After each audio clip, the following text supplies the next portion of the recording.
Welcome to the Dylan Experience Podcast. I'm your host, Dylan Sessler. Today is episode 19, I believe. We'll see.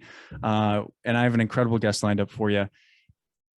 My next guest is someone very close to the heart and someone that has been carried along the way for the last 2 years of me kind of building my mental health coaching business and trying to help people. She is a fellow creator and content creator, influencer on TikTok, and she's one of my OG followers, right? She found me and became my very first client as a mental health coach, which is something that she just found out.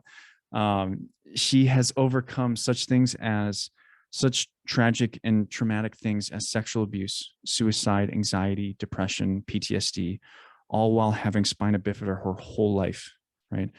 She is a warrior and an inspiration to many and is currently working on her own book that will highlight some of these profoundly difficult topics that are just so hard to broach. And I'm really excited for you guys to meet her and to have an open conversation for once where I think you can learn from her. So my guest today is Katie Hoffman.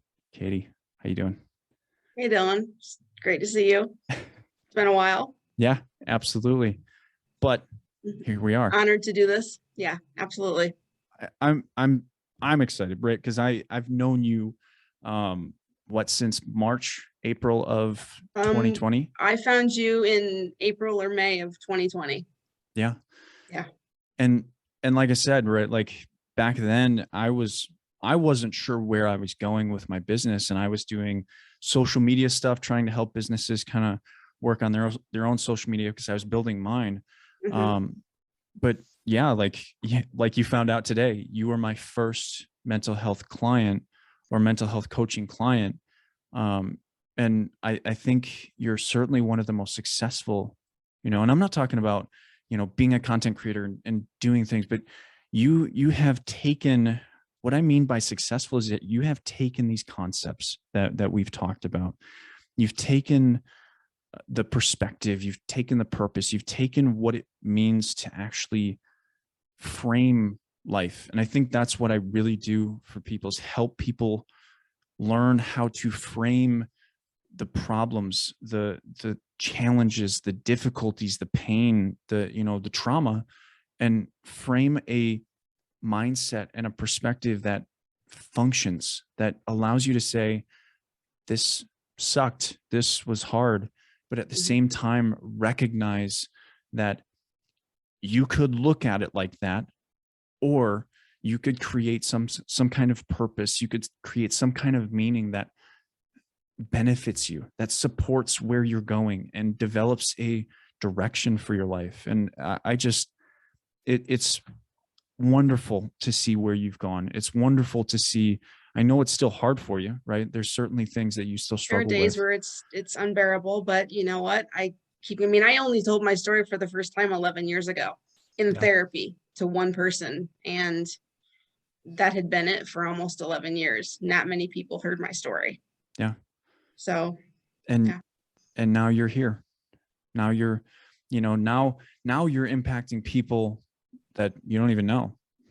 Absolutely. I mean, I found you when you posted your story on TikTok, and it finally made me feel like I wasn't the only person.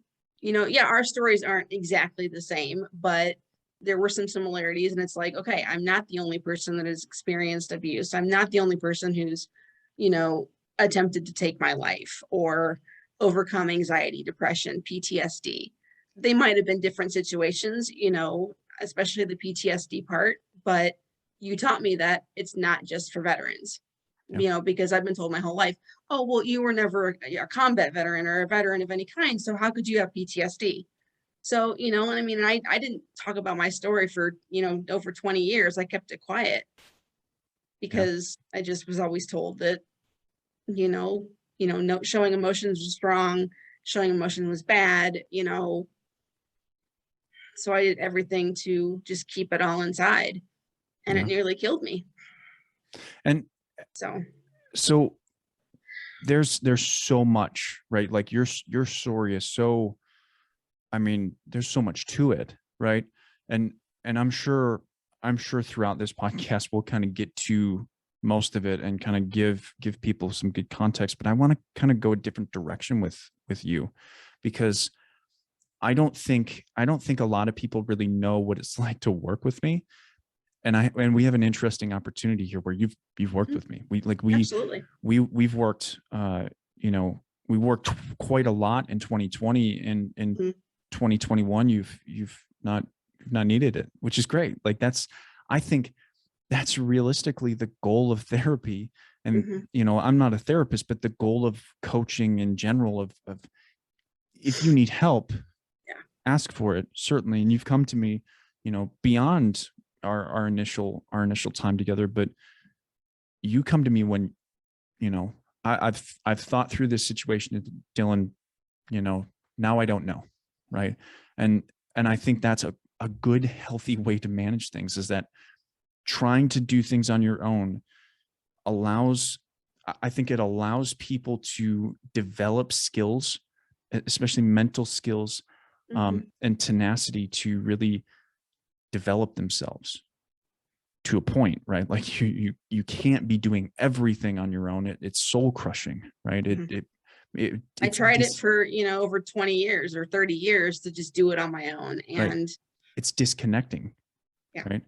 So here's the direction I want to go with this. absolutely. I want to talk about, one, why did you come to me? And two, what did you learn? Because I don't think we've really talked about this, and I'm I don't think we I'm have like just one-on-one, yeah. I'm very curious as to both of those questions. One, like I know why you came to me, but one, why me? Because there's a Mhm. lot of people that you probably could have gone to. Um, and two, like I'm very interested in what you retained through all of it. What, like, this is a year and a half later, like, Mhm. what do you still remember about those times that were memorable? Maybe what did I do wrong even? Like, I'm curious. Absolutely. It's kind of funny you mentioned this because just an hour ago, I was going through some of my videos and I pinned my two story videos with you to the top of my profile so people could find them if they wanted to watch them. And so I just rewatched them for the first time in probably a year. And I just, I look at who I was and, how I looked and how I was acting in these videos. And it actually broke my heart because I looked absolutely, dejected and heartbroken and just like broken, like literally broken. Mhm. And this was even after, spending 10 years in therapy, in actual therapy, one-on-one dealing with all of this stuff. And I still, because I hadn't told that many people absolutely everything of my story until you and I started talking, but I felt this connection to where I felt safe doing it with you because you had walked the same similar walk as I had. You'd been through some of some of the similar things. I can't talk. As opposed to, my actual therapist who hasn't lived through, any of it. So it was just, but I look back and I think to myself, you're the reason I'm continuing to tell my story almost 2 years later. You are literally the reason why I am talking about my story to almost 8,000 people, on TikTok. Um, and it's absolutely incredible. And I might start crying. I'm not Because I'm not crying. You're crying. oh, you and I have spent many a day crying together through Zoom. Um, and it was just this, and I think it was because when I opened up to you, whether it was through, a message or a DM at that point in the beginning, you responded with nothing but love and empathy and support, which is something that I had never gotten, when I told my story. Yeah. I mean, my therapist, yeah, he was, supportive and open and, all of that, but it's not the same as somebody who's lived through some of it, hearing it and being like, oh, I'm not the only one who's thought about wanting to commit suicide or who has attempted suicide more times than I care to admit at Yeah. this. You know, I'm not the only one who's been physically, emotionally, sexually, psychologically abused in the world. And so, yeah, it was absolutely, I actually felt like, and you validated my story and validated my feelings to the point where, oh, it's okay to cry. It's okay to show emotion. So ironically, you're the reason that I spent 21 days in a row last year crying in my apartment. I just got a comment on TikTok. It's funny you bring that up. Like I just got a comment on TikTok that said, literally, I think this is pretty close to verbatim, but every time I see you on this app, I cry. Oh, every single video I watched, almost every single video I've watched of you, starting from the very beginning, you may cry, yeah, and it's not a bad thing What that I finally know this. why do you think that is? Because if you felt it, other people have obviously felt it. Why do Mhm. you think why do you think I why do you think I make people cry like that?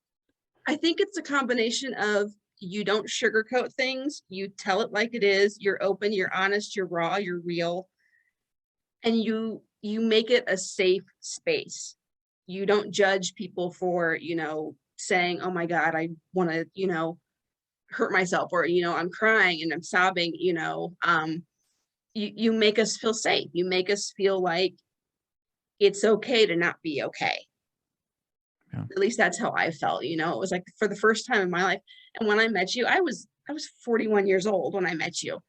And I had pretty much not cried much of the first 40 years of my life, Yeah. unless there was a death or it was appropriate in my world to cry, or my family to cry. Um, and so I had a lot of shit in my head that, I want to yeah, go back to yeah, go that ahead. that idea of appropriate, right? That And that's why I used air quotes, is because right, wait, it's it, insane. it's well, that's what I really want to talk about is why you used air quotes was people taught you that. Mhm. And here's what I think. Here's what I think my impact is really. I'm starting to think about this a little bit more, and it really comes down to leadership, right? And Mhm. this concept of, I step out onto this app and I talk about these really profoundly difficult things like suicide, like mental health, like communication of all things, right? And that's why appropriate is Mhm. so interesting that you bring up, is because these people that were supposed to be leaders chose not to be obligated to leading, right? They chose to make things easy by dismissing the actual job of leadership. Yep. And I think what I do really well is that I'm not I you have to throw out the entitlement of judgment when you become a leader, Mhm. right? Like leading is not about judging people. Leading is about supporting people. It's about Mhm. guiding people. It's about it's about sitting with them and validating how they feel, but also reminding them that you have to you have to be fucking tenacious now, right? Absolutely. I know this fucking hurts. It's gonna hurt. It's always gonna hurt, right? Being real Your with people, text from yesterday, right? I But just read it again an hour ago. It's exactly what you're saying. It hurts. yeah, It's awful, but you have to do it. and that conversation is astoundingly hard. But if you never do it, right? If you dismiss emotions, if you don't support emotions, if you don't guide emotions, well, guess what? Like it's I made a TikTok today, right? You place this burden of understanding on a mind that doesn't know how. Mhm. And if we don't create, because what I do is creating a framework, right? I help people build frameworks within their mind and develop how to actually attack these challenges, how to actually solve these problems, rather than just complain or cry or focus on how my life is, how I'm a victim, or how, I envy other people or how I'm jealous of other people, right? You can live like that. Like I can't tell you not to, but what I do, if you want to work with me, like I'm going to build you a framework with you, and you're going to build it. And if you stick with me long enough, we're going to go through every single word in your vocabulary and redefine it so it actually makes sense to how your body actually feels about it. Absolutely. And I think the idea of appropriate becomes completely, completely transformed after you talk to me. Absolutely. And one of the things that, and this is in one of our first couple of sessions that we did last year, we were talking about my book, and we got on the topic of the word cripple. And, it was used a lot when I was younger. It was back in the 80s and the early 90s that was used a lot. And that became a really negative word to me. I despised that word. And you and I talked about it, and you're like, you have to get to a place where that's not a negative word. That word does not, give you this bad taste or this disdain when you hear it or when you say it. Yep. And that, and I've had to work on it. It's not used as much anymore, but it was just something that always just sent chills down my spine, was just if somebody would say it or somebody would use that word in front of me. Yeah, absolutely. So it was just. So what that was, and this is one of the things that I work on with people. It was the idea of connotation, right? We take a word that, whether it means something to us, is up to us. And so, we do this with so many different words, right? Like empath, right? I'm wearing a shirt that says Savage Empath. And that empath part means something to a lot of people, right? It means something profoundly good. Well, it means something profoundly selfless to a lot of people. Here's the problem with that, is that empaths can be remarkably selfish as well, because helping others makes them feel good. And so, in a sense, there's a lot of selfishness in helping others, because when they don't take care of themselves, they stop helping others because they're burned out, or they're, I mean, it goes both ways. Like, when we only place negativity towards a word or positivity towards a word, we're really not doing that word justice. Things like love, things like empathy, things like cripple, trigger words, right? If you have trigger words right now, if you're listening to this podcast and you have trigger words, like, that's connotation. Like, you've created something out of those words that doesn't do that word justice, and is probably ill-defined anyway. And so, you have to be remarkably careful with words, because words have so much power and so much meaning behind them, that if you only focus on a meaning that you created when you were 7 years old or 9 years old or 12 years old, and you've never looked back to redefine that word, well, you've got some work to do, because guess what? You probably didn't understand the definition of that word back then. And now you're unwilling to look at it now because of some connotation that you've added to it. And you found that out, right? Absolutely. And when it happened to me for the last time, I was 17 years old. I was a sophomore in high school at 17, and it still was horrible and awful and terrible. And, I was 41 when you and I just finally discussed it, and I finally faced it and was like, okay, it's a word. It has no bearing on who I am as a person, or, what I do in this world. It's a word. Yeah. And I had to just realize that. But that's a lot of years of. Right.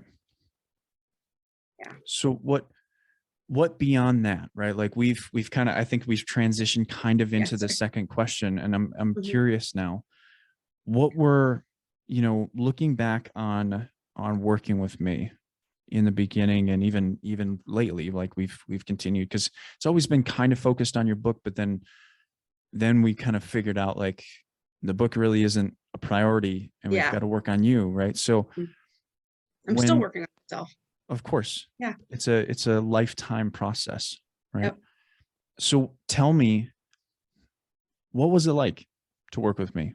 Was it, I mean, and give me the harsh details, right? Like, be critical of me, if you will, and tell me what was hard, what wasn't hard, what was easy, what was fun, what was Dylan was too much, right, in this direction. Like, tell me, like, be honest with me, because I want to know everything. I want to know everything, because I want to be able to get punched in the face by a mistake and say, okay, that Mhm. I need to make sure I'm careful there, Yeah. right? So tell me anything. And will be completely honest with you, knowing now that I was your very first, mental health client. No, and I'm completely honored. I'll be honest with you, I wouldn't have changed a thing. I there was nothing negative about it. You were upfront, you were honest, you were like, this is what we have to do if you want to get better. You weren't mean about it or rude. You weren't like, you have to do it my way or no way. But you're like, these are the steps that you need to take if you want to move past this and get better. Yeah. And I can honestly say, even though 2021 has kicked my ass in more ways than one, Yeah. 2020 was the best year of my life. Through everything that happened in 20, it was the best year of my life. With you, meeting you and telling my story and being open and honest. But no, there was literally nothing that you could have done, better or, different, for at least for me. I needed exactly what you gave to me. And, Sure. here I am, 18 months later, 19 months later, still kicking ass and taking names. Well, I mean, that's great to hear. Yeah. So tell me about it. Tell me the details. What do you remember? What was what were the moments that struck you that you learned from the most? But, like, if there were specific things, specific tasks I asked you to do, or stuff we talked about, what was it that impacted you, that changed things for you? It's a really good question. I should have asked for these ahead of time. No, I'm kidding. Um, I think, like, just, and I've done this before and it's never really gone the way I wanted to, but like looking at myself, yeah, my story, what I've been through, my family dynamic from my point of view, everything that they've done or said or whatever. Yep. But you kind of, and I've always looked at it as, obviously, I am the child, they are the parent. I've never been able to look at it from the parent's point of view because I'm not a parent and I never will be, and that's okay. And so you kind of, in your own way, gave me both perspectives, because you have been a child, you are a parent, kind of helped me navigate both roles to go and try to not fix things, but make things better. Right. Whether or not it works completely is, just the family dynamic, Right.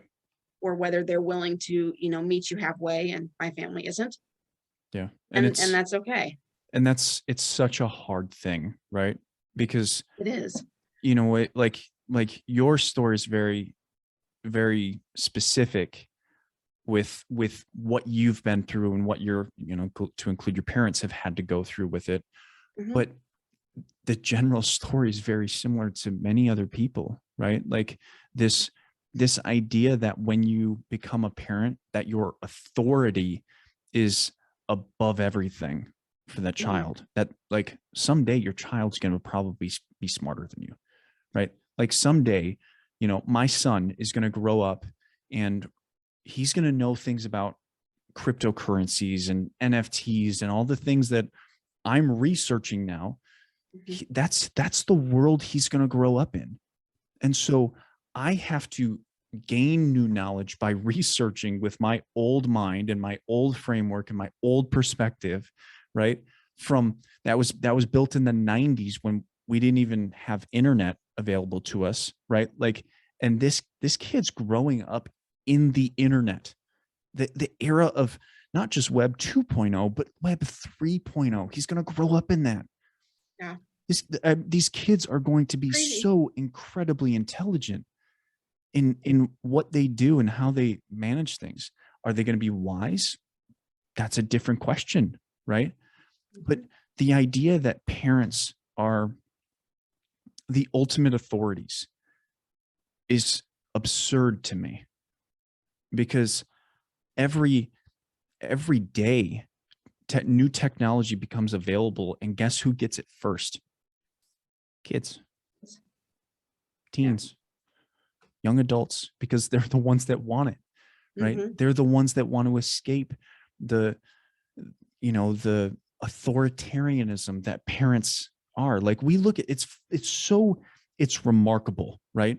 We're willing to sit here and have political discussions and discourse on how we run the country, and be like, don't be a fascist, don't be, don't be an authoritarian, blah blah blah. Yeah. And then how do we parent? It's not a discussion, Authoritative right? fashion. Yeah. It's you're a dictator, right? For all Mhm. intents and purposes. It's so remarkably hypocritical. And I'm going to be honest, I do it too, right? Because that's kind of how I grew up. And so I always have to learn how, like, whoa, Dylan, hey, you don't need to be an authoritarian here. You need to make the kid understand, right? And so, over the past, because I'm a step parent, which I think is important to kind of point out, because it's a very different It kind of is. parenting. It is. I think it's harder, personally, because the kid doesn't have to listen to me. I'm not an actual Hmm. parent Yeah. biologically. Luckily I have a son that very much respects me. But it's so remarkable, because over the past, like, let me think, 6 years now, um, it's been such a drastic learning curve, and really understanding, like, how I impact my son, how my attitude and my emotions impact my son. And I really feel for the parents that are going through trying to heal trauma and trying to heal from all of the difficult things that their parents taught them, and trying to, like, play that, like, Hmm. how do I get better as a parent kind of game, because it is so hard, right? And I've been in a place for the past 7 years now, close to 8 years now, of Okay. very, very in tune with who I am, very Hmm. comfortable with who I am, very understanding of my emotions. And even now, like, as a parent, it's a struggle, right? And I'm very stable. I'm very balanced in how I live and how I act around my kid. And And I'm very jealous of that because you were lucky enough to learn it all and go through it all and heal it all at a much younger age than I did. it And was I mean, different. I'm sitting here at 42, almost 43, still struggling with certain things with my parents, because I am still their child. And And you know what, Katie? I'm jealous of you, because you have been through experiences that could profoundly change how I look at the world. Like, I I look at life differently Mhm. because of what I've been through. And you can compare yourself to me, and I can compare myself to you as much as we want, but we have what we have. Mhm. And it's so fundamentally important to understand that our framework is what determines our happiness, and how we actually look at the things that we're thinking about, right? How we perceive the world, how we create meaning, how we develop thoughts. And if we're always looking at the world to say, man, I wish when I was younger I would have done this. Like, why? Yeah, Right? Why exactly. input that into your framework when you can literally look at your life and say, I'm here. I can change. Right? I mean, I saw a comment today on TikTok that said, oh, now I'm gonna forget it. That's terrible. It was right there. Um, but I've seen many comments before where people are like, I'm not how do you deal with things when all you are is broken? And I get it, right? I really do get it because I was that, right? I acted Absolutely. in I get that. the same comments, the same messages every day. It's like, Absolutely. how do you do this? How are you still here? And the reality is you stop looking at yourself like that. Mhm. You stop playing the part, right? And and it's not about not being a victim. It's not about not being broken, right? Like it's about saying, I don't have to act broken. I don't have to identify as broken. People Mhm. may look at my life and see, yeah, broken, right? But Mhm.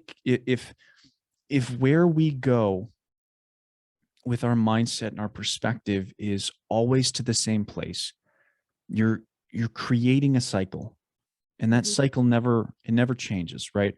It's it's very, like, hormones are very cyclic, right? So there's for women, obviously cyclic, but males have a similar cycle. And so what you're going to find is that throughout your life, you're going to have this. There's a high, something happens, Mhm. you go low, right? And you can build yourself back up, but eventually something's going to happen. It's going to bring you back down, right? Mhm. And so you're going to see this very cyclic, concept, formulating in your life where I don't feel good about this.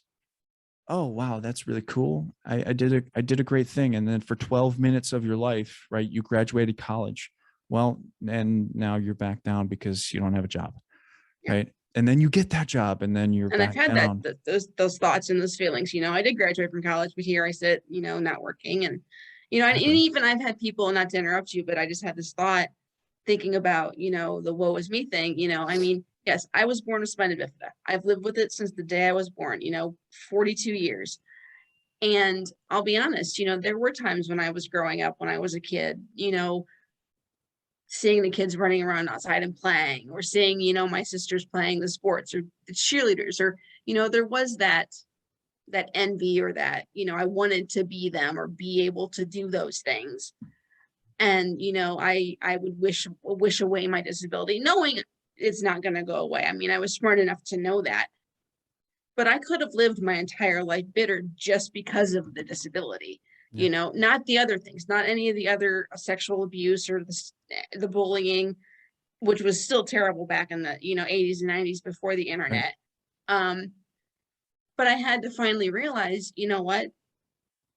You can't change this. You can't wish this disability away. You Yeah. can't just wake up one day and not have a cane, or not have braces, or at this point not have a wheelchair. Yeah. It's not going to happen. And that's really hard for a kid to do. Yep. And I probably came to it, and it probably was when I was in high school, like my 17, 18 years old. And still, that's still late in life, but at least it was like, okay, this is what it is. You can't change it. You got to move on. You got to keep going. Yep. And then all of this other shit happens to me, which we'll probably get into maybe. And it's like, okay, we're back to well, I wish I could just wake up and it not be there. Right. Well, you can't. And that's what you taught me. That was one of the biggest things that you taught me, is like, this is your story. This is what you have. You can't change it. Yeah. And because of you, and I might cry, or you might cry, or the whole world might cry. It's because of you, Dylan. After I posted those story videos back in the middle of May of last year, because I went back and watched them today and cried. For the first time in my life, and I was 41 years old, I learned to love myself and my story. It took me 41 years to be able to say that I loved myself. And, I never thought that was going to be a possibility. Yeah, I had times where I liked myself in my lifetime, but it was just like actually saying out loud, I love Katie for who she is, no matter what, was like mind blowing. And I mean that from the bottom of my heart. And as I was watching those videos this afternoon, it was like I'm sitting here sobbing, thinking, and I know you're going to disagree with me, and that's fine, because we've argued about this for 2 years. I already know This what you're man going to say. saved my life. And you argue with people about this nicely, I that do. no, you don't save our lives. You help us save our own lives. but realistically, I wouldn't be alive today if it hadn't been for you and telling my story and, you know, getting the messages now that you've been getting for so long of, because of you, I'm not going to commit suicide tonight, or because of you telling your story of being raped and not being believed, I'm going to stand up and tell my story at 25 years old or 45 years old or whatever it is. And it's just like it's absolutely humbling. It's like, I mean, I have goosebumps right now, and it's just like, I never thought my story mattered. I never thought it would mean anything to anybody in this world, because it meant nothing to me for 40 years. Sorry, I And kind of rambled. no, I think that went to a good place, because I, you know what, we have argued about this concept I of, have. people come to me and say, and obviously you have come to me and say, you saved my life, right? And one of the biggest reasons I argue with that, right? I know I know I have a part to play, right? I don't deny that I am making an impact on people, Mhm. and I'm a huge reason, right? But I do, one of the biggest reasons I do this is very simply because at that time in their life, if they give me credit that they deserve also, right? Mhm. That's my that's that's why I do it, right? At that time in your life, you needed to give yourself that credit that you were giving me, because I didn't need it, right? I don't do this for the thanks. I don't do this because I want people to tell me I was the one that saved their lives. I just want them to live, right? Like, that's all I care about. I want you to understand the message that you can take forward and do the same, right? Share it with people, pass it on, right? I don't need you to thank me. I don't want you to come to me, when realistically you need that credit from yourself far more than I ever will need it from you. Right. And that's what I think is so fundamental about that idea of self-love, right? Is that you're going to look for people that are huge impacts in your life, and you're going to value them so much. But until you learn that you need to value yourself before you value them, Mhm. like, you really don't understand self-love. Absolutely. And that's why I argue, right? Like, and Mhm. I will Yeah, always you will, argue. and it's not like you're mean about it or rude or anything like that, but you're gonna argue, and I understand now why you argued with me. Yeah. And and it actually taught me something. And again, you were the reason I went out last year and got the I am worthy tattoo on my wrist. Um, and it's been a year. I got it a year ago around this time. And I look at it every single day and remind myself, you know what? I deserve to be here. My life matters. My story matters. Is it perfect? Absolutely not. It is far from perfect. But I've learned I don't have to be perfect to be to love myself, or to be loved by somebody. If I ever find that person that's going to love me for who I am. But yeah, I mean, so yes, I will take the credit for being alive, even though it's hard. I will take it. I am. But I mean, I went back and I was watching those videos today, and it's just like, I have come a long way in 19 months or 18 months or whatever it is. And it's crazy. And what you have done, I mean, I haven't seen many of your videos lately because you've been gone, Yeah. and I just don't see you as much anymore. So I need to find you again. Well, But it's like, that's part of my own fault, right? I well, no, you've been busy. Yeah, and yeah, I'm busy, and I have a lot of irons in different fires, and um I should probably take some time for the people that do follow me religiously, they watch this podcast and everything.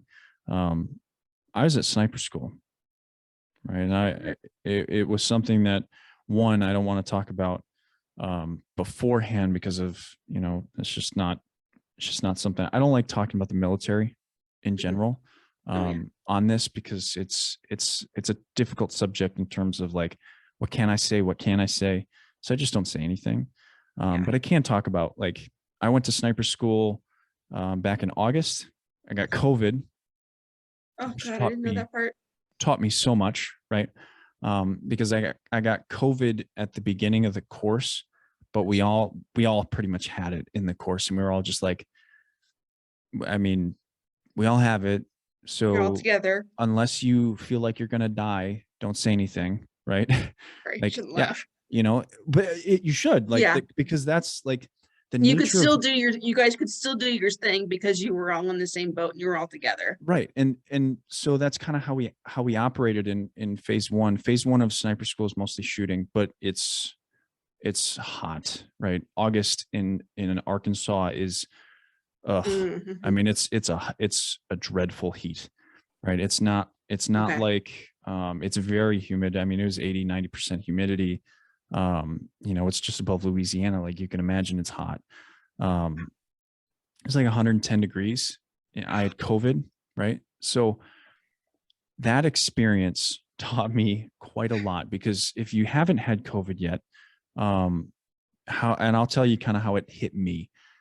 The body aches and the lack of energy was profound. I have never in my life, in the 31 years that I've been alive, nearly 32, I have Mhm. never felt a sickness drain so much energy from my body.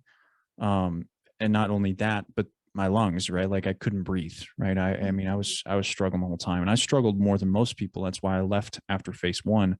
I actually got diagnosed with COVID. One of two guys out of a class of about 20. Okay. Um, and the thing about military schools is that you don't want to be the guy that gets sent home, because your unit may never send you back. Yeah. Especially sniper school, because Arkansas only hosts 5 classes a year, Wow.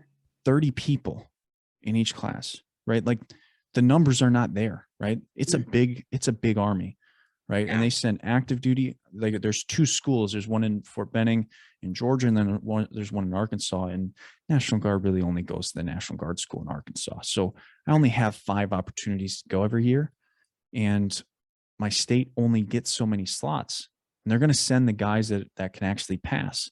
Mhm. And so if I get sent home from the first time I go to sniper school, like they're probably not going to send me back. So like when you get to a place like that, you have to have the willpower to say, I'm going to keep going, right? Until, Mhm. and so like, so you do things and you make decisions that are not always the best for yourself and your body, right? And I think pushing myself with COVID, was it the best idea? Probably not, but it taught me a lot about willpower, right? Yeah. I think it's very much like, I'm working on a course right now, an online course that's eventually going to be called Pain, Perspective, Purpose, Power. I'm And excited for that. in that that third one, purpose, Mhm. I didn't. I know it was important. That's why I put it in there, right?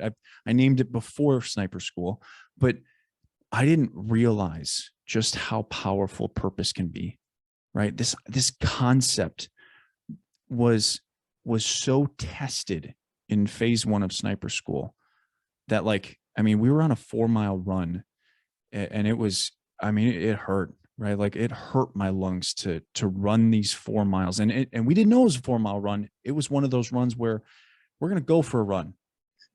We're not gonna tell you how far.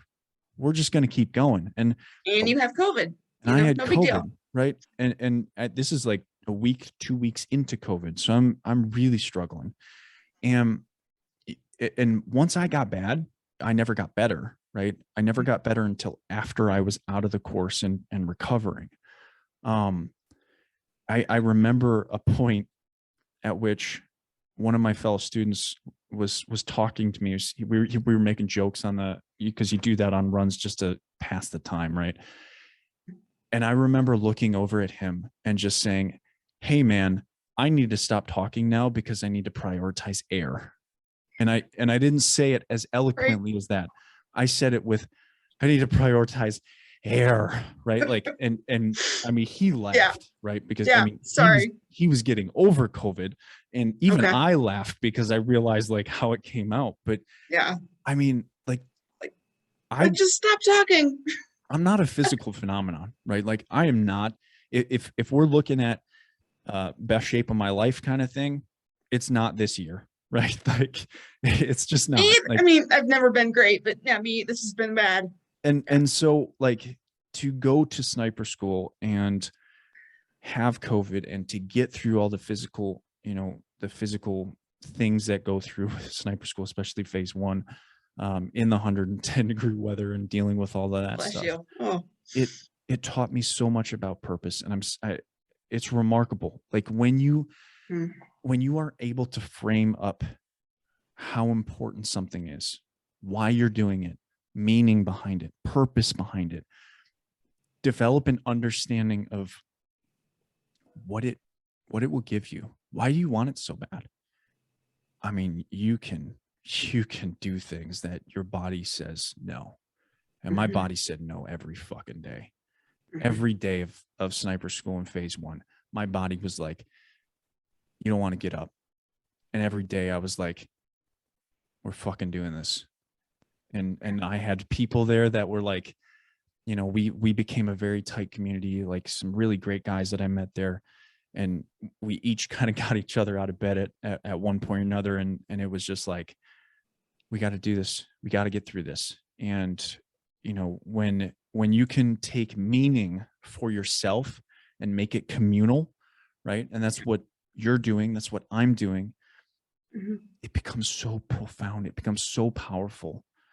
And that's what that eventually that's what I'm doing, right? I'm trying to create the understanding of stay alive so that someday you may see what you need to see. Hmm. It's the same thing you're doing, right? Absolutely. When when I can make this shirt a reality for everyone, right? I want people to be empathic. I want people to be empathetic, but I want you to be a fucking savage when you need to be. I Hmm. want you to be a fucking warrior when you need to be. And that's what I teach. Like, I think, if there's anything I'm learning from this conversation of how you took what we talked about, it was you have to balance both worlds. Absolutely. You have to recognize that you have to be empathetic towards yourself. You have to see yourself as the human being that you were, And I'm right? still learning self empathy. That's Absolutely. not been an easy one for me. It's hard, right? Hmm. And especially when you've been so empathetic to everybody else, right? Absolutely. It's foreign to do it for yourself, but you have to, right? You have to be empathetic towards yourself, but then you have to recognize when you need to flip that switch and put yourself in a situation where you need to say, let's fucking go. Hmm. I need to be a savage right now. I need to be a monster right now. I love. And I think I've learned that, not to cut you off, but I think I've learned that over the last, I don't know, year and a half that I've been dealing with the severe chronic pain is, I mean, it's basically put me in a wheelchair unless I'm, walking to the bathroom in my apartment or, getting into my car to drive. I'm pretty much in this chair if I'm out in public. Yeah. And as somebody who, yes, I've struggled to walk my whole life, but I've been walking since I was 15 months old. And, I've worked really hard my entire life to not have to be put into a wheelchair at some point in my life. That was just not something that I wanted to do. It wasn't like I was, ashamed, like I had, ill will against anybody that was in a wheelchair or that has been in a wheelchair, nothing, obviously no disrespect. Right. It was just not something I wanted for myself. So I've had to learn to, if there's days where I wake up and I'm like, literally, my legs are just not gonna move. It's like, okay, Yeah. we have shit to do. We can't just lay here all day in the bed or on the couch or wherever Yeah. and do absolutely nothing. We've got shit to do. You've survived worse than a little bit of leg pain or a little bit of back pain your whole life. Get up and let's go. It Yeah. may take me twice as long, but I'm not just gonna lay there and, feel sorry for myself. Yeah. I did for a little bit in the beginning. I was like, okay, I'm not going to do this. I'm just done. Let's just be done. But then I was like, ironically heard your voice in my head, was like, okay, no, you are not allowed to quit. You are not allowed to give up because you can do this, and it's even in my bio, those words that you wrote to me in one of my videos, warrior, Yeah. survivor, warrior, Yeah. empath, something like that. These 4 or 5 words. I've had to shrink it down so I could fit my Yep. other thing in there, my hashtag in there. But it was just like, I read those words every day and it's like, you know what? He's right. I can do this. It may suck. Yeah. It may hurt like hell. But I can't do this because nobody else is going to do it for me Right. because I don't have anybody else to do it for me. You I got to, can't pawn off all the stuff on kids or a husband or a boyfriend or whatever right. and say, mom's just going to go lay in bed all day. I can't do that. So, And so you have to adapt to what is your new norm. yeah, I have to adapt. And I've had to adapt a lot in the last year and a half. And it's not been fun. It's not been easy. There have been a lot of tears. Yeah. A lot of tears. I think I've cried almost every single day this year. But you know what? I'm still here. Yeah. I don't want to die. I want to live. I want to, prove to people that no matter what you go through, you'll get through it. Yeah. Even if it sucks. And I think If that makes sense. Yeah. And I was going to say, I think you've done an incredible job sharing that with people. Thank you, Dylan. Thank I you. mean, you've impacted, I mean, you're over what, 8,000 now? I think I'm at 73 or 7,400. I mean, that's 7,300 people. That's insane. Right. Yeah. And it's people look at me and are like, you have so many followers, but I look at smaller creators and I'm in awe because I've got 460 some thousand followers, Yes, you do. and I check it every day but to see if you hit that 5. yeah, You will. and I have a massive community, but I sometimes resent that because I wish I could cut the fat and have the smaller community that, like, I wish I kind of knew 8,000 people, right? And had 8,000 people that were like, Dylan, I'll message you every fucking day because I want to be a part of that. I mean, I have that. I have that text platform and I have so many people in that. I have 1,600 people in that, Wow. I didn't know it had gotten that big. Yeah, I mean, there's 1,600 people that get a text message from me every single day. I can't respond to people now. Like, I have so many people. And I'll be honest, I don't have 7,400 people that are, commenting, liking, or anything on my videos. My numbers aren't that high, and that's fine. I'm still feel lucky and glad that I can respond to every single comment, that I get on a video, or I can respond to every single DM if I want to. It's still at that point where I may never hit 10,000, and that's fine. I miss that. I'm sure you do. I don't check my DMs anymore. I can't. You probably can't. I do on Instagram as often as I can, because it's a lot more manageable on Instagram. I mean, it's so out of hand on TikTok. It's hard. It's hard when you become so. And it's weird that I say well known because I'm not. I don't think I'm that well known for having 400 some thousand followers because, I don't walk outside and people are like, oh, hey, it's Dylan Sessler. Like, nobody knows me around here, right? Like, I mean, most of my followers do because I talk about you all the time, or I reference you all the time and send them to you. My therapist definitely knows about you, and he's going to buy your book now as of like today. You're famous in the Fort Wayne world a little bit. Sure. Just a little bit. Well, I no, mean, but it's crazy. Some of the things I get, messages, it's like, and I don't get them as much anymore just because I just don't, but it's like the messages of the young girls who were in their, early 20s or, 18, 19 year early 20s. And they're like, because of you, I'm gonna tell my story. Or, and I've had guys do the same thing, got young guys have messaged me about my story, or, you know, stopping somebody from suicide. That's the biggest one that always gets me. It's like, I literally saved a life. Yeah. And it's just, I mean, and you and I've had this conversation, and then it's absolutely, it just blows my mind. It's like Yeah. words on a screen or words that came out of my mouth saved a life. Yeah. It's mind blowing. And I think about it, 7 years ago, a millimeter, right? A millimeter would have changed all that. No one, you wouldn't know me, right? All the people You wouldn't listening have to this known me podcast, 7 years ago that I yeah, tried the last time. nobody, 1 millimeter was the difference between impacting millions of people, sharing a book with people that, you know, you yourself told me it was the best thing you've ever read. And, Absolutely. and I don't take that lightly, because I've heard so many good reviews from it, from so many other people. Hmm. 7 years ago, one millimeter was the thing that allowed that.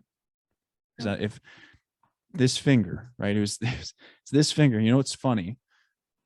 I keep this, and I can't make a video about it on TikTok because Yeah, I know. I know. Yeah. reasons. But Yeah. They took it down. You had it up and they took it down. this 9 millimeter round is it. This is the one. This is the one that would have taken my life. Oh, I'm shaking. It's crazy. I mean, mine would have been a bottle of booze Yeah. and a butcher knife. And I was sitting in my bed by myself. Yeah. Um, yeah. And I've been through it at least 20 times since I was 17. But it's just, yeah. I wish, I really do. I wish I had someone like me back then. And to I go wish I back, had someone like you back then when I was, 17 years old. And yeah. And to go back even further, I wish I was there for my dad when he made his choice. You know, I've I've created the person that I wish was available to people that mhm. have given up, right? I wear a wristband that has 4 names, you know, etched on it, and then a 5th one etched on the inside. You know, those guys didn't have it. I was alive, right? I was available. I put my content out. These guys all died in 2020 and 2021, and they didn't see it. I I don't know if I'll ever be big enough to reach all the people that I want to reach. And that's the hard thing about this, is that I I don't want fame. Like, this is such an interesting conversation now. It's like, now that I think about it, because the last week and a half, I Mhm. just returned from my second phase of sniper school and passed. So now I'm officially a sniper, but coming home, Congratulations. coming home was really hard this time. I don't know why. It's not usually. I usually am able to kind of flip the switch and get right back into it, but this time took me a while. And I literally took the 5-day break of Thanksgiving and said, you know what? I'm just not going to post. I'm not going to get on TikTok. I'm not going to get on Instagram. I'm not going to talk about this stuff. And And that's okay. That and needed that. what I began to realize was all of the stuff that I do, I don't really want to do. And I I I am I've always been an introvert. I've always been incredibly introverted. I'm an INFJ, if you know anything about that. Mhm. I don't like confrontation. I don't like being in public. I don't like, I don't either. you know, putting myself out there. And that's what I've been doing for the last 2 years. And it's stressful. I feel it, right? I know when I've done too much, and I had done too much, Mhm. on top of sniper school and coming home and doing all that. I had done too much. And, I wrote a book, and I have a podcast, and I have all of these obligations that are all focused around giving to other people. And I'm kind of a hypocrite right now. I realize that, because I tell people, you know, don't do things you don't want to do. And yet Mhm. I am, I'm doing that. And I'm starting to realize the falsehood of what I say when I say that, because sometimes you do have to do what you don't want to do, because I don't do this because I don't like it. I do this because I know how necessary it is. And so what I recognize about myself is I have to be a leader, right? Whether I like it or not, I have to. Mhm. I recognize that because I know how to take care of people. I know how to support people. I know how to lead people, because the people that follow me have followed me on here, have followed me in person, in the Mhm. military.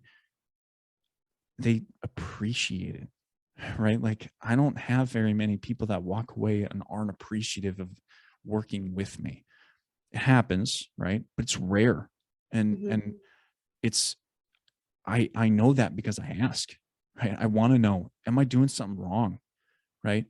And so I can fix it and support people better in the future. And Mhm. what I've realized about all of this journey, I'm trying to wrap that part up, is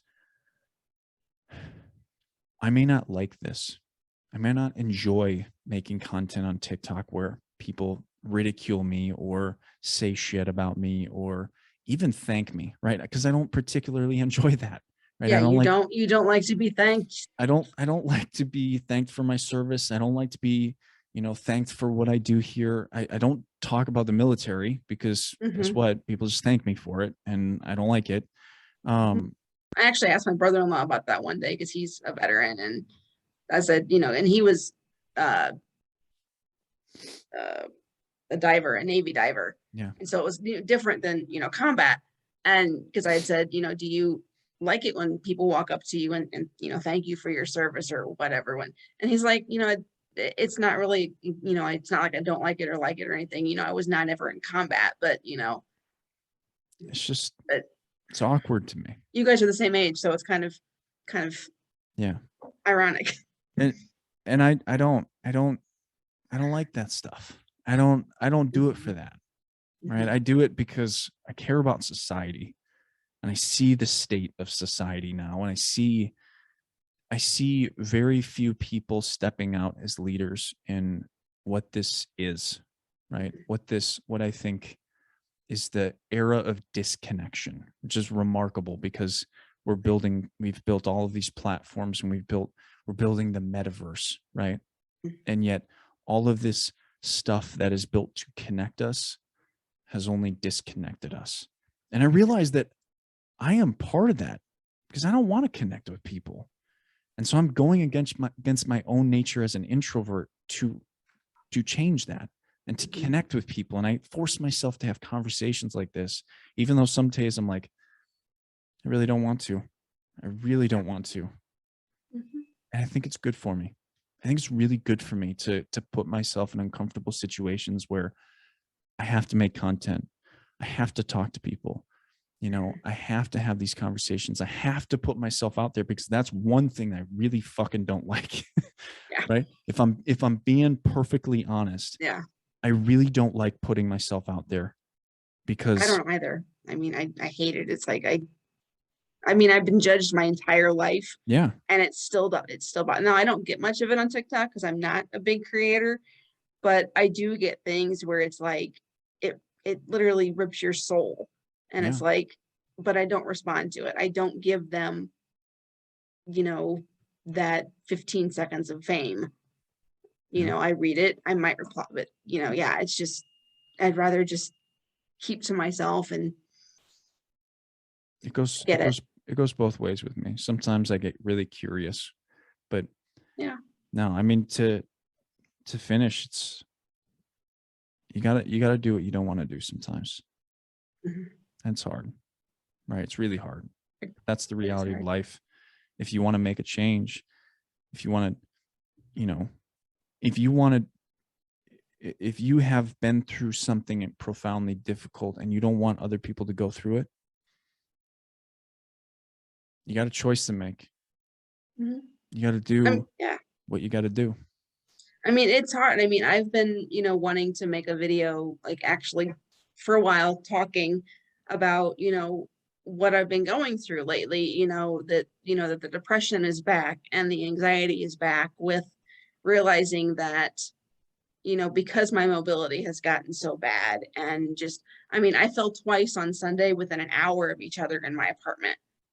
And I do live alone, and it's scary. It's like, okay, so I've had to be able to realize that I'm not going to be able to live on my own for the rest of my life. And at Yeah, only 42 years old, that's a punch in the stomach. Is as independent as I've been my entire life. it's daunting. And I need to be open and honest with people about that, and open and honest with the fact that a month ago, I was sitting in my therapist's office for the first time in over 6 years saying, I don't want to be alive anymore. I mean, I looked at him and I was like, Jason, I don't want to be alive anymore, but I don't want to die.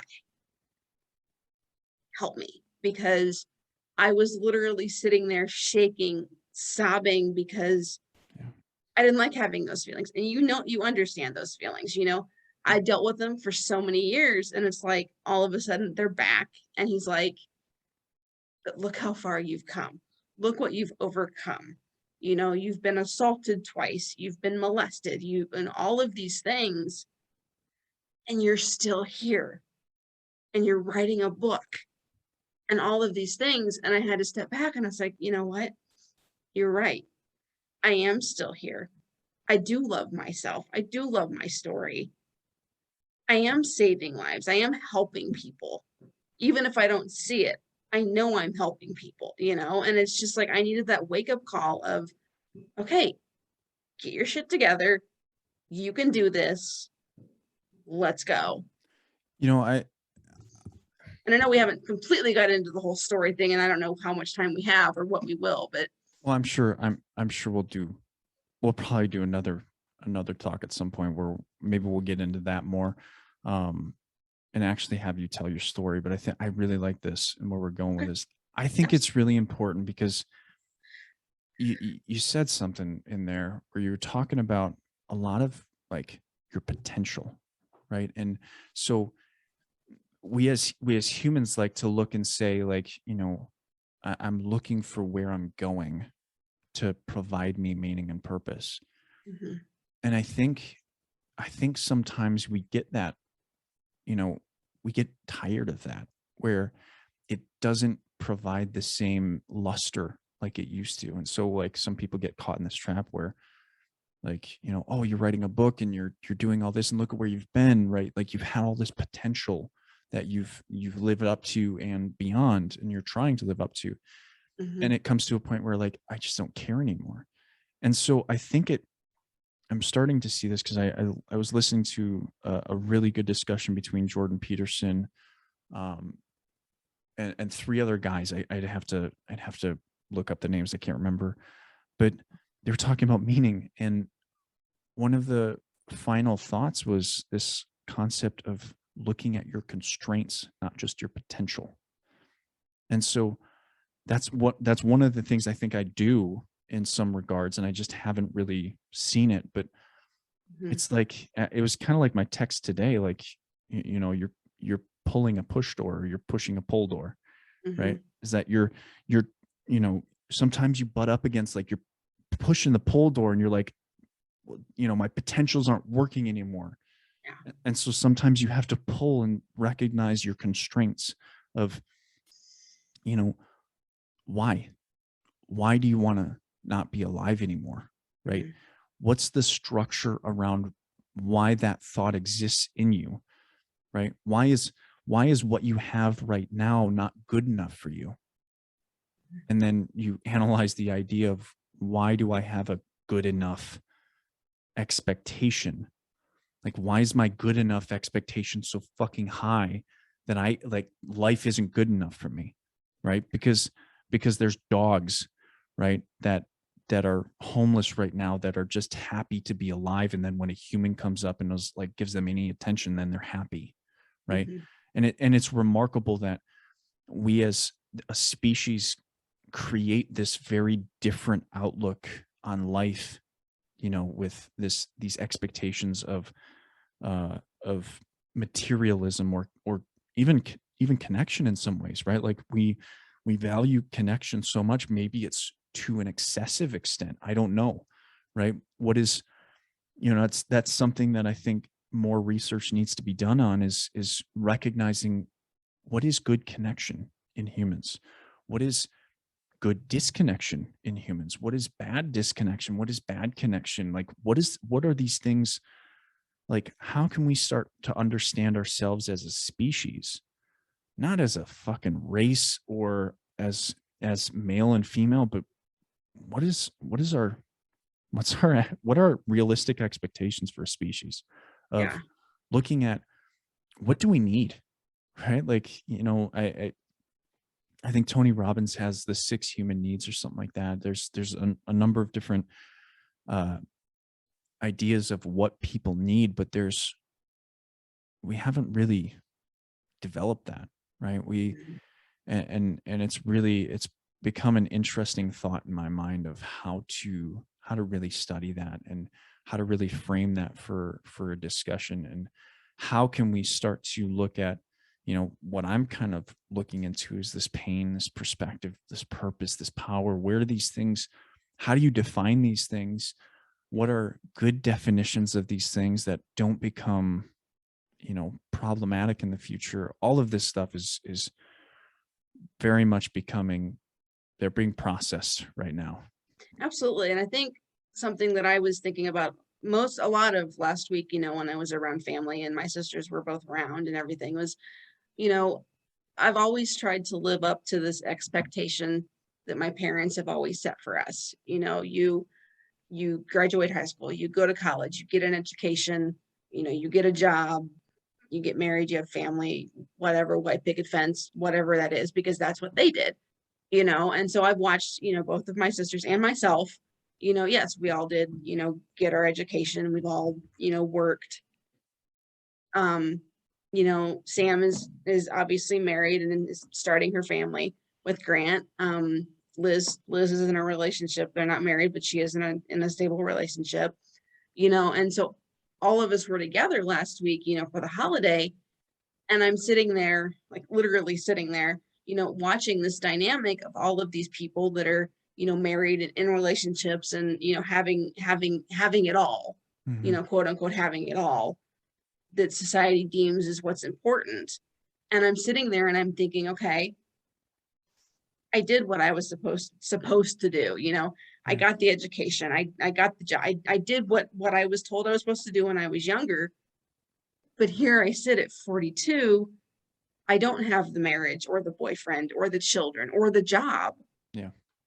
So I've completely failed myself and my family and society because I'm not living up to the expectations that were put on me when I was younger.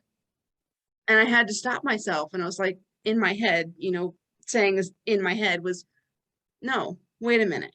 Yeah. You've been through more shit in your 42 years than anyone in this room has been through in their lives. Good. And you're still alive to tell about it. Right. So Good. sit your ass back down, even though I was literally sitting, I and be was, grateful and thankful that you're still here to tell your story to 7,300 people. I almost had to pull my savage empath out of And myself and say, you need to wait a put that back fucking up there second. or send me one and I'll pay you for it. I need one. I need more things to say Dylan Sessler across my stomach.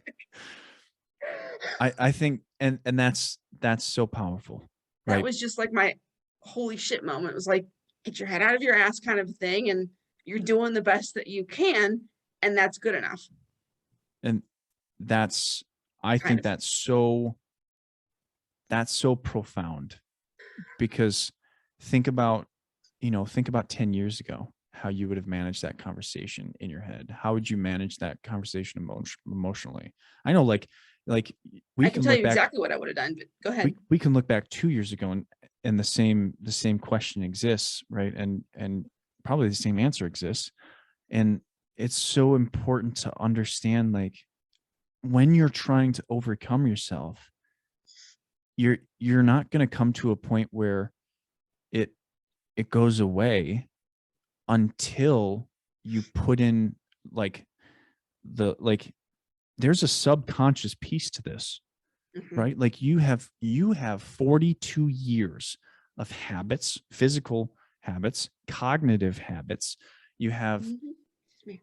conscious and unconscious habits, which means that both need to be changed Mhm, consciously first. And then subconsciously, you have a system that tells you, think about this, right? And so you have to rewire that. And if you don't put in the time, right? mhm. This is what my Instagram post was about today. And, people are going to see this probably a week from now. So last week, um, about I saw it patience. earlier. Yeah. Patience is so fundamental, right? Mhm, It's like, you have to be patient with yourself and recognize you're not going to fucking change overnight. It's like, you want to be a savage and an empath at the same time. Like, one, you're probably too much of one thing. So you have to change back to the other in some ways. And then what happens is that you have to learn that you are too much of that for now and mhm. find the balance.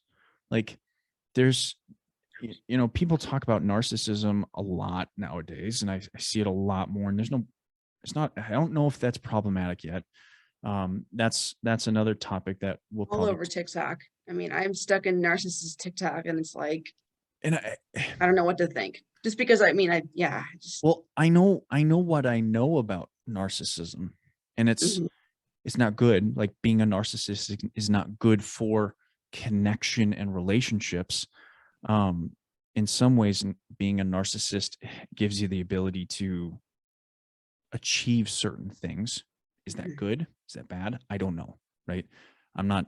I'm not going to judge that. Maybe society can do that for us. I think it is, mhm, and I think they've stated that it's not. But is that right? I don't know. mhm, But everybody has a small narcissist in them, right? mhm, And a lot of people have downplayed that because of what they've seen actual narcissists do.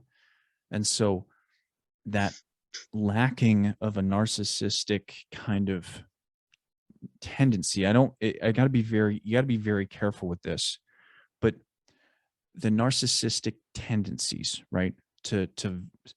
like, to overvalue yourself is, in some places, very important, right? You need to overvalue yourself when other people do not, right? Yeah, Because if you don't overvalue yourself, guess what? You'll succumb to what happens when you don't value yourself at all. absolutely. And so, like, there's things to be learned from, even bad, uh what people consider bad, right? And I'm not saying narcissism is not bad, right? Don't Yeah. I got to be careful here, um, because it most certainly does provide a lot of problems in society. It's very problematic, um, but it exists for a reason, and that's something that we need to address at some point, because you know it's such a huge problem right now, and all we are talking about is the fact that it exists. We're not talking about why it exists, and I'm not sure society's ready to talk about that yet. Mhm. Yeah, it's But a touchy subject for sure. it is, because it's multidimensional, Mhm, very multidimensional, because absolutely. it's a lot of, yeah, we'll save that for another time. Yeah. um let me let me ask you, I don't want to keep you here forever, so I'm good. I want to I think we should probably start to close this out a little bit. Okay. And maybe we'll save telling your full story for another episode. Absolutely. I'd love to. Um Let me think about, what do you think, with everything you've worked with me, um, Mhm. what do you think has been the biggest challenge in overcoming all that you've overcame? Ugh, words. I know what you're saying. It's okay. It's late. Um, I think, and this is, it's not necessarily like one of my traumas that was hardest to overcome. Um, I think learning to love myself and love my story and accept my story and accept myself for who I was has been one of the hardest. And as you know, it took, 41 years to do that. And I mean, I kept all of my story inside myself for 31 years. It was 21 years after the first trauma that I finally spoke up. But everything, even when I was a little kid, I mean, I've been in therapy since 7th grade, and I didn't talk about anything until I was 31 or 32. And Well, so just learning to love myself. and don't forget, like, this idea of disability to be included. I know that was a pretty profound discussion that we had where, you know, you've been so focused on trauma that you forgot that that disability was a part of your story. Yeah, and it was. And it's the biggest part of my story. I mean, I've literally lived with it since the day I was born. And yeah, it's extremely visible. People can see Yeah. that I'm disabled, whether I'm in the wheelchair or not, whether I've got the crutch, they can see that I am disabled. But I've tried my hardest my whole life not to look at myself as a disabled person or that there are literally things that I can't do. I've always been able to figure out how to do the things that I want to do. Yeah. There's just certain things that I know I'm not going to be able to do, and that's fine. But I'm just like you are. I'm just like, I've got the same, brain. I Yeah. can think for myself. People think that I'm, can't think for myself, talk for myself or whatever, and it's like, no, I'm a person. I have thoughts and feelings and emotions, and I just walk differently or roll differently, whatever you want to say it. Yeah. It's just, but yeah, that was hard too. But just learning to accept myself for who I was took over 40 years. And you helped me with that. Yeah. So And I remember that. I remember a lot of that. yeah, it was not easy. It's been a rough 2 years for a lot of different reasons. Yeah. But it has begun. Mhm. And I think that's, to kind of go back a little bit, you know, that story about Thanksgiving and how you recovered. I love that, right? Like, because that's kind of how I look at recovering from things like PTSD and mental health, right? Or mental illness.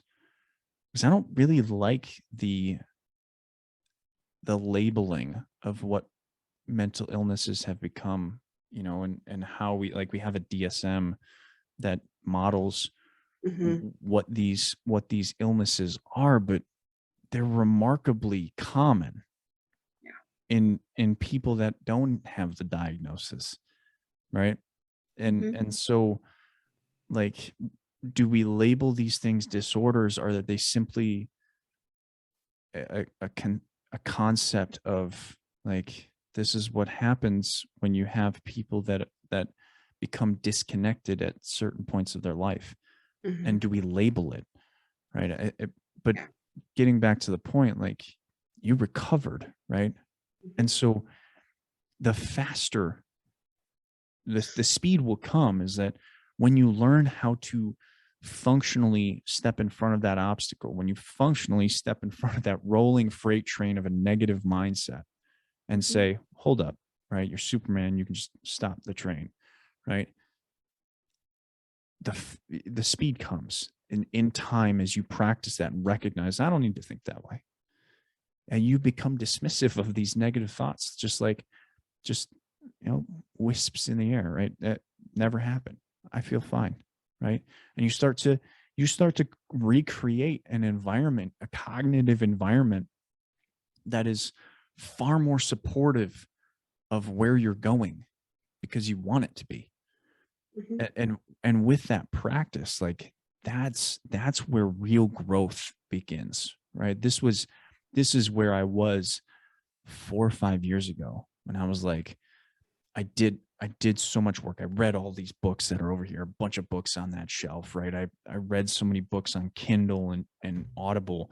That's where I really started listening to books on Audible.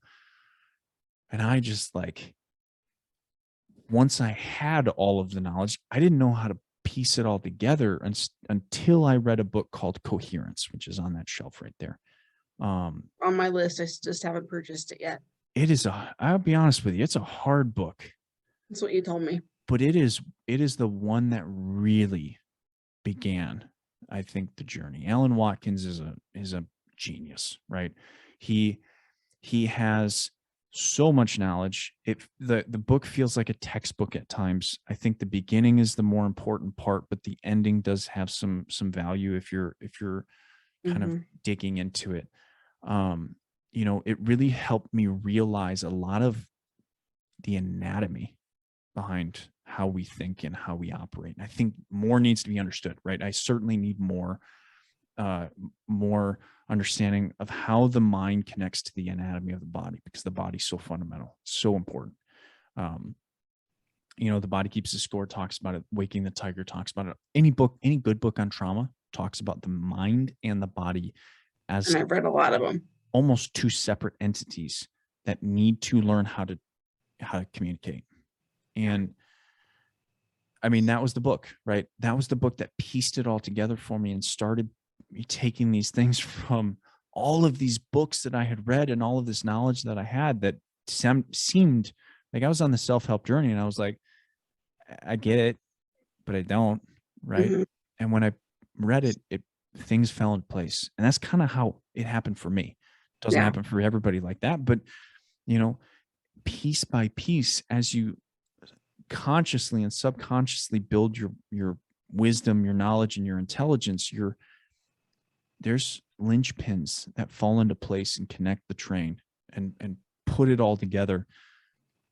And it really allows you to develop your thoughts. It really allows you to develop your framework. But you have to put the framework into practice. You have to say, just like you have done, no, I'm not going to think about that. I'm Mhm. not going to go there. I'm not going to listen to that side of me. Or, you pull out a different piece of you and you say, I do love myself. I do appreciate myself, right? And you put that into practice every single day. You read the words that matter to you so that you can create something, and you limit that negative activity. And here you are, right? Like as hard as this year may be, you're learning how to recover quicker. Absolutely. And I think and not to interrupt, but I think it's kind of interesting and ironic at the same time that I've been on some sort of medication for depression or anxiety since I was in seventh grade, mostly just depression medicine since I was like in seventh grade. And after meeting you and talking to you and just working through so many things, in I think it was March of this year, I stopped taking all medications Mm-hmm. and have basically gotten through this year without anything. Right. Has it been easy? Absolutely not. Have I been super emotional? Absolutely. But I also haven't gone back to those old coping mechanisms of using food or use it. Last year at Thanksgiving had that same exact situation happened, which it does every single year to me. The same thing happens in the way I'm treated. I would always come home and use food and alcohol and pill to cope and to just Yeah. pass out and just forget about it. This year, I said, no, we're not going to do that. I came home and I did something else. I didn't go for the food. I didn't go for the alcohol. I didn't, you know, but I'm also doing it without medication Right. or self-medicating. And that's, So that's kind of like, that was a holy big, crap. that was a big discussion, with between you and I. Absolutely. right? And understand, don't just stop your medication, right? This is No, for and I other didn't. No, people. absolutely. Sorry. I should have You know, prefaced that with I did it with a doctor. yeah, me and Katie had the discussion, right? Mhm. How this all started was we started with the discussion of, do your meds actually functionally change how you work, right? Mhm. And when you stop taking them, do you feel any better? Right? Like simple questions, right? Mhm. Very simple question, because the reality is that medication is it's a it's an interesting thing, right? And it Mhm. doesn't always work in the manner in which we think it's supposed to, right? Absolutely. And I'm certainly no doctor, right? And so when I have these conversations with clients, I ask them, right? Do if you stop taking them, do you think you would feel any different? Or if you're taking them right now, why do you feel the way that you feel? Why are they not doing what they're supposed to do, Mhm. right? And so that, like, to me, And they weren't making me feel happy and like everything was perfect and, like rainbows and like nothing was bothering me. I was yeah, still having issues, and so I decided to try it, and I did it with a doctor. We did yeah. it the correct way. I did it the safe way, And that was that and that was the next step was, yeah. once you and I had that conversation of giving the perspective of what are these medications actually doing for me? Mhm. They don't seem to be doing much. Okay, maybe it's time to have a conversation with your doctor and see what it's like to end them, wean yourself off of them, or move on to another. And your ultimate decision was obviously to stop. Yeah. And here we are, right? Like your And your I told her, I was like, emotions, if I feel like I need them again, there's absolutely no shame in taking medication for mental health right? or for anything. I take different medications because of my disability and have my entire life. There's no shame in it. And I know myself. If I feel like I need to go back on something or if I'm not feeling stable, I know exactly what to do. And Yeah. so I know that plan There's and for I me. I would actually argue with you. I think there is some Sure. shame there. In the right in I shouldn't say right, in certain places there is shame in taking medications. Okay. I think there are people out there that would look at you and say, "Oh, you take Oh, I meant medications?" shame for me. I don't feel shameful for myself. I'm sorry. Oh, I sure. absolutely people think that it's, oh Yeah. my God, you need medication to survive or you need medication to be happy. You Yeah. must be crazy. I've gotten it all. I meant for myself. I don't think it doesn't shame me to say I'm taking antidepressants or I'm taking Yeah. anti-anxiety meds or something. I apologize for wording that incorrectly in my Oh, head as noted. coming I out. I got you. No, society absolutely shames people for stuff like that. And we have to be careful of that Mhm. because and it's a hard conversation to have because I think the industry of pharmaceuticals has very much interrupted the Mm, the way mental health is dealt with. absolutely. And so there's people out there that look at that and would shame people for not doing their research or trusting, over trusting their doctor or whatever, right? And so that's a very important conversation that at some point society needs to have. I think it's happening now. I think that's what social media is really doing. But Mhm. it's very difficult for people because there's people that take medications. There's people that have good responses to it. And there's Mhm. people that don't have good responses to it, Absolutely. and both become shamed and lumped into the same. And it's very, even now, like this conversation, like we have to put very clear, like, hey, don't just stop your fucking medication just Mm, because Dylan says so. I would never absolutely say not. that, first of all. Yeah. um, I think it's probably better for most people if they learn how to frame, right, their life, because I think that's really what's Mhm. missing. I Yeah. think you could replace medication with good framework.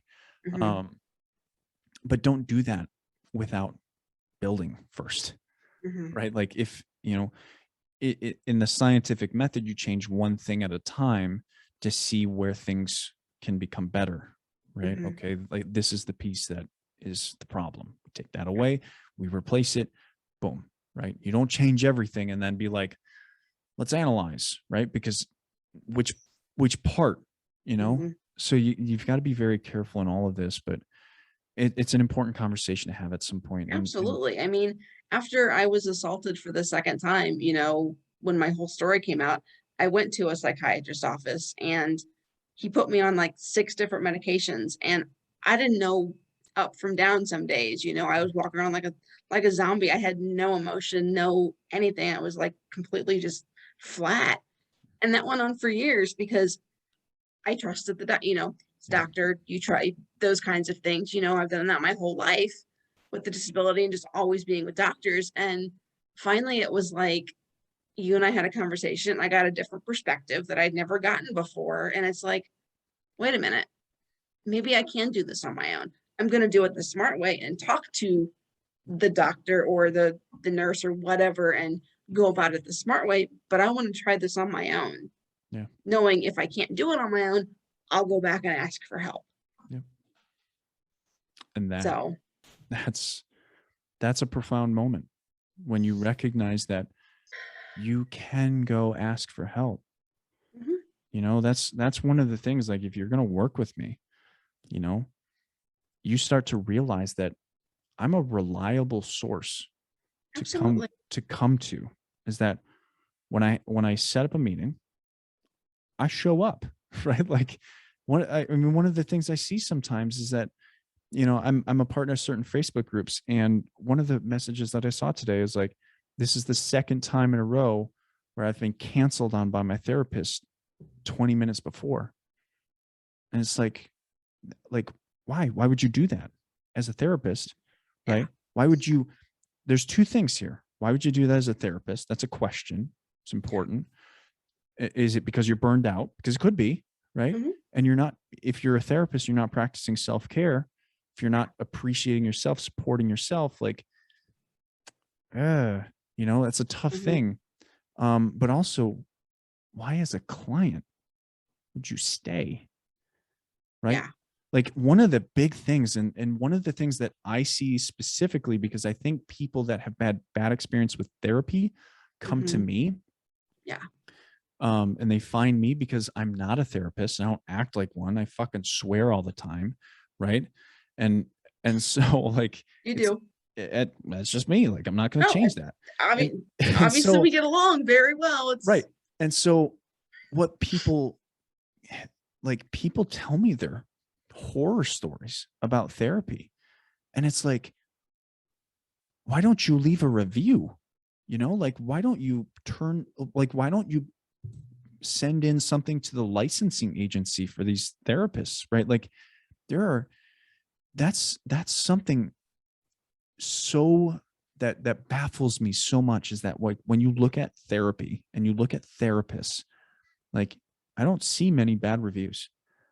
And I think that's the nature of the industry, is that like people are afraid to review their therapist because the therapist knows about all of their details, and yet Mhm. they can't reveal it.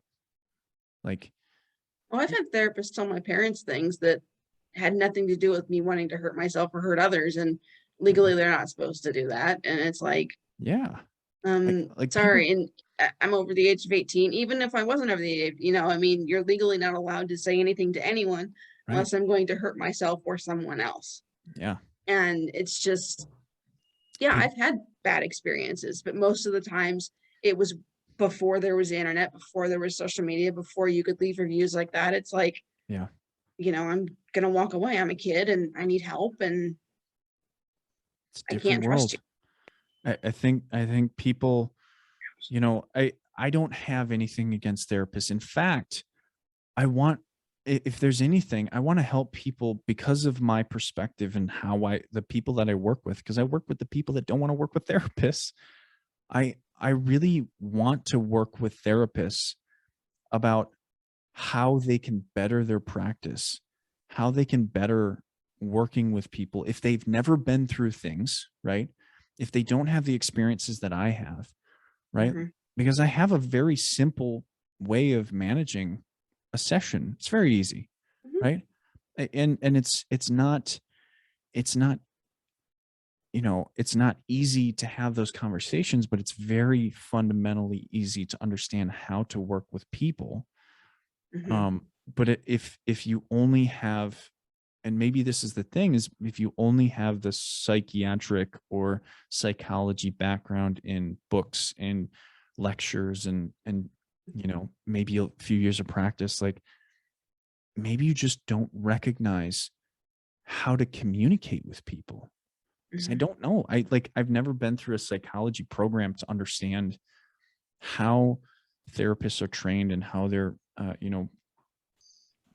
licensed into practice and stuff like that. I don't understand that. I'm ignorant to that. But I would love to work with therapists and help them better their practice, because ultimately I shouldn't be doing this job, right? Like I recognize that about this. Like I may be suited for it and very well, you know, I operate well, and people gain something from me, Yes. but I shouldn't have to do this. Mhm.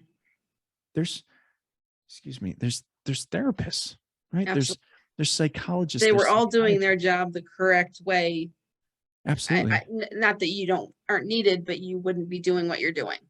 I would much rather be doing something else, right? Like I love people and I love working with them, but if I had a choice, I'd love to be on stage talking about this stuff rather than doing the one-on-one stuff, because I think my message could get across better.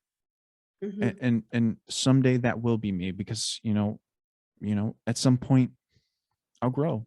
I'm going to continue to grow, and more, more will happen for me to put myself in situations where I can speak to more people. Um, but it's very interesting. I don't want to say that my version of helping people is correct, because I don't know that, but it works. Mhm. And if I'm getting, like, here's the thing, is like, if I'm getting people to follow me and support me and work with me, that means that some some therapists don't work. Mhm. But therapists are not going to stand up and be like, it's me, I'm the one they're walking away from, right? Like nobody's going to say that. And so, like you have to be careful. Like I don't want to attack an industry that I Mhm. also want to do my work for me at some point, Absolutely. and And coming from somebody who's been in therapy for 20 plus years, and who, I never told my story. I never spoke up for the first, 18, however many years that was of therapy. I never said a word about what I was going through or dealing with. And then I meet you, and within, 2 weeks, I'm literally posting my life story on a social media platform. You're I doing something right, Dylan. It's yeah, eh, I 7th recognize that. grade to 41 therapy, all of that time, didn't get much. I've You, I've couple had weeks. I've had You're doing something right, my friend. I've had three people say almost the exact same thing, right? But I'll start with the first one. The first person, I think this was like the third or fourth person I worked with. Um, she said to me, in 27 years of therapy, I remember this so clearly, I have never learned so much about myself and opened up about myself as much as I have in the first hour with you. I've heard that from at least three people, almost that exact same number. It's like they were, I think, Exactly. I was 26 and probably 25 24. years of therapy. In the first hour working with you, you knew everything, or mostly everything. It's just, Yeah, it's not hard. I don't think it's hard, no, right? it's I not. I don't think it's And hard to, it wasn't even literally in person. It was like this. It yeah. was a virtual thing. It's not like I was sitting next to you and pouring my heart out. It was through a computer or a phone Yeah. screen. I think when you set expectations very clearly, and then you also recognize the fact that people aren't going to tell you the uncomfortable things, and so you have to open it up. Mhm. You know, because I'm sure you and I probably had this conversation. I forget, but I'm sure you remember that at some point I said, you know, that you're willing to talk about this stuff, and I understand that, but there's stuff around and within the details that you're unwilling to talk about. You said those exact words to me, and it was like a punch to the stomach, but I needed it. It was like, Yeah, holy crap. therapy She's makes you right. I'm not saying everything. And like you've always told me, I will never know absolutely everything about your story, even if I read your book 6 times. yeah, There's things that you just can't articulate into words. yeah, Same with mine. I will never be able to articulate absolutely every thought and feeling into my story or into my book for the world. yeah. But You you were don't the have first to. person that got more than anybody had in 41 years. Yeah. And the beautiful thing about what I do, you don't Ouch. have to tell me, right? I've had people like we talk about these things and yet we don't. They don't talk. I I say stuff like that where I say like, "Hey, like you have like I've met people that are fully able to verbalize all of their trauma in detail." Mhm. But then I say, there's a part of that, a piece of that somewhere in there that you're really uncomfortable with. I don't care about all the things that you want to say to me. I don't Mhm. care about all the things that you're able to verbalize to me. I Mhm. care only right now about the things that make you very uncomfortable, the pieces that you are unwilling to say to me. Mhm. And that was the thing that made the difference. They didn't even say anything to me. Yeah, That you was told me just you have to get comfortable with being uncomfortable. right. And that's the moment you have to get comfortable with being uncomfortable. That's the moment when you recognize, right? Like when someone kind of pinpoints it, right? Like they don't have to know, like I don't have to know exactly what you went through.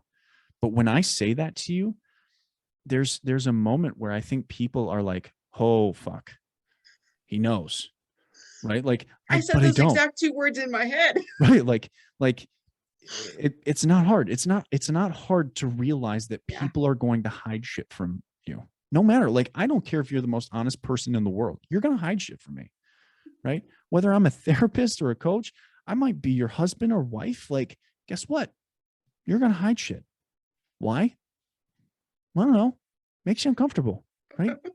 Like I, it's just something that I know about people And I'm because sorry I'm laughing, but it's funny because absolutely, you know more about me than the 2 people that gave me life 42 years ago. and yet, you know what's funny? There's stuff you won't tell me, and that's okay, right? Absolutely. I And think there's it's stuff you're not gonna ever tell me, and we may be absolutely friends for the rest of our lives. right. And what's important is not that you're willing and able to talk to people about those uncomfortable pieces. Mhm. It's recognizing their importance because oftentimes those very fundamentally boxed up packaged things that you hold down deep inside Mhm. have created unimaginable stress. They've created subconscious and conscious habits that you don't really recognize were created from that Mhm. because of how you view it, right? It's the shame, it's the guilt, it's the regret, it's the jealousy, it's the Mhm. blame, it's all of those things that surround that box and why it exists. Why won't I pull that stuff out and say, this is what happened to me?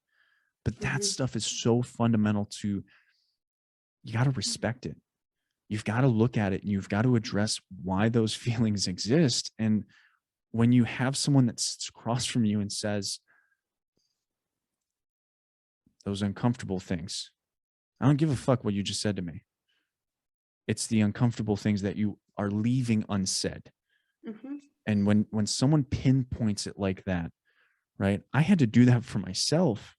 And that was hard enough, but when you have someone that can do that for you, that can pinpoint like, hey, you didn't talk about this in your story.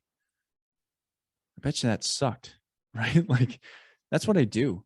I don't listen to listen. I Mhm, listen to what is unsaid. mhm, And maybe that's what makes me different from therapists or whatever, because I've trained myself to recognize people's stories mhm, and what they're not telling me. Because I know shame and guilt and regret so fundamentally in my soul because mhm, of what I've been through mhm, that I just know. I know. I know why you're mhm. not telling me. I don't you don't need to package it up and write me a book about it. I fucking know. And I feel the same thing. It's like, I know why your people don't tell me it's like I lived with the shame and the regret for 20 some years. And I know we gotta go, but I did want to say one thing. And I might have said this to you before. I don't know if I did, but every single day that I woke up from the age of 11 years old until I woke up this year in February on my birthday at 42, I woke up every single day wishing that I was dead, wishing that I would die. Yeah. And I made a video about it on my birthday this year. And I look back on it because you and I met, after our birthdays last year. And I look back on it and I was thinking, that's like 30 some years or 30 years of literally not wanting to be alive and not wanting to live. And you know and then I think of the stuff that happened between the ages of 11 and 42, all of the stuff Yeah. that happened to me between those ages. And it's like, and you told me this, you're like, if you don't live through those things, you wouldn't be who you are. And I think back to that. And even I think back to the fact that I tried to end my life at 17. I wouldn't have made it to 18, or then I wouldn't have lived through all of the abuse and all of the bullying, all of the shit. Yeah. But it was just like, I thought about that when I was making that video in February. It was like, because of this person, and you're that person, I was able to wake up on my 42nd birthday this year, happy to be alive for the first time in over 30 years.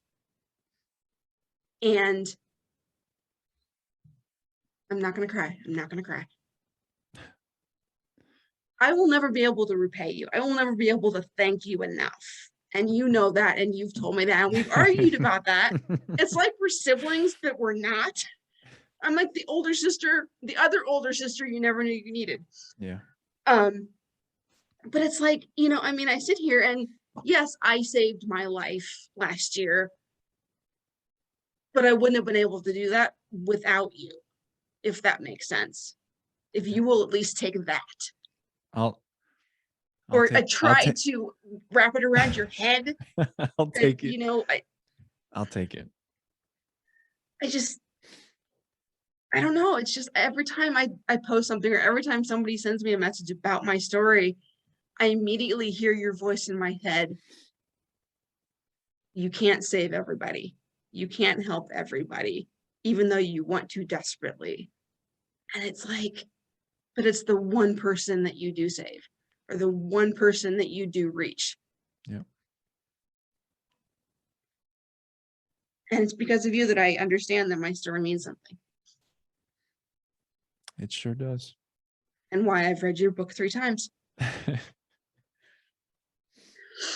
And Okay. you have no idea how much I appreciate that. Not only that, but just, everything. The fact that you were my first client in all of this, what I'm doing now. And, I'm honored. I, even though I've spoken obviously on this podcast and say, I don't want to do this, or I struggle with this. I love this. I really do. I love, it's part of my values of learning. I Mhm, love learning. I love empathy. I love integrity. And what this job allows me to do is to really hone in on how to learn who people are. I love to give people the validation that they've deserved their whole life. And to be that person for people is so humbling. Mhm. It's not lost on me as to how important that is for people. And that's why I take such great care to present that in as best way I can. Um, because it's, I think of every client, every person that works with me, every person that follows me as a version of me, you know, and I never had that opportunity to have someone Mhm. like me. And so, you know, my, the reason we argue uh, about this is, I, no one will be able to repay me with what I give because I'm not, I'm not asking for them. Oh, I'm you're doing not. this. I'm doing this for me. I always Yeah, have. I always will. There's a there's a sense of selfishness in a lot of it. To I'm crying, but oh God. there's this sense of selfishness to recognize, and I think it's healthy to recognize that helping others is for yourself, Absolutely. and to do that at scale is a way to help society, right? To Because I don't want some kid. I don't want young guys, right? I speak to a lot of women, but I really wish I could reach more men because there's a lot of guys out there that are struggling. There's a lot of Absolutely. And it breaks my heart when I see those videos of, there's a video going around, well, who do you call when you're in crisis? And it's a bunch of yeah, men, and they're like, we don't call anybody because nobody's ever there. yeah, And I mean, I am a woman, and I have always felt the same exact way whenever I have reached out for help. yeah, No one has ever been there, so I've done it all mostly for myself until I met you, and you have always been there. Even if you are like out somewhere shooting something, I know that you will eventually get back to me when you can. And I can't even rely on my own family for that. It's like, yeah, it's just it's crazy, and it breaks my heart because I will listen to anyone, man, woman, child, yeah, because I was silenced my entire life to not show my emotion as a woman, yeah, and it took me to meeting you to finally be like, you know what, screw it. If I cry every day, I cry every day. yeah. I think people just deserve better, but Mhm. they're not going to get they're not going to get better until we start having these conversations, until we start really digging into the structure of why people feel the way that they feel, to start realizing that society's expectations are fucked up, or society itself is fucked up, or how So we treat people is fucked up, how we communicate with people is fucked up. Like there's a lot of fucked up things in absolutely, this it's world. just, and I And think since COVID, it's all gotten fucked up. It's like people just are not. yeah, Humanity is just not there anymore. Human decency is just, it's gone. It's yeah, it's People are different. just bitter. It's very different. Hmm. Yeah. So I end this. I'm sure you've seen the podcast before, so I don't think this question should be new to you. But if it is, I'll give you a second. Um, if there was a message you could leave the world, what would it be? I have seen the pod, and I did know this question was coming. I probably should have prepared myself a little bit better. Um, I think my message would be, don't be afraid to ask for help. Don't be afraid to speak up and say, you know what, I can't do this on my own anymore. I need help, whether it's therapy or medication or just somebody to talk to. Don't be afraid to hide because you're afraid or ashamed of what's happened or what you've been through. because I stayed silent for 21 years and it nearly killed me at least 15 times in that time period. And, finally speaking up saved my life. And now I'm helping save other lives. So don't be afraid to ask for help, because it's what helped me. It's what saved me. I It's love not it. super profound, but I it's what think it I've got is. at 9:15 on a Tuesday night. I think everything people Mhm. say here is profound. I That have laughed, I have cried, I have had every emotion watching podcasts, doing this one. It's just like, this is a good one. oh, I'm so damn proud of you. It's like a big sister being proud of the brother she never had. It's just like, oh my God, so proud of you. The feeling is mutual. I do have to ask though, how is Drake and the family? He's great. How are they? Everybody good? Everybody's great. We're all great.